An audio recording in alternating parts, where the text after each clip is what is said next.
Although very tranquil by nature, the excavator understands that sometimes the only form of survival is to fight, oftentimes against their own species. Although they are the gentle giants of the construction site, excavators are very territorial and refuse to play victim to natural selection. The rival excavator circles his enemy before locking jaws with him as a test of strength.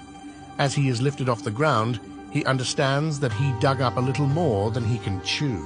The rival excavator must abandon the site upon losing to the alpha excavator, continuing his search for a site to call home. Nature is extraordinary.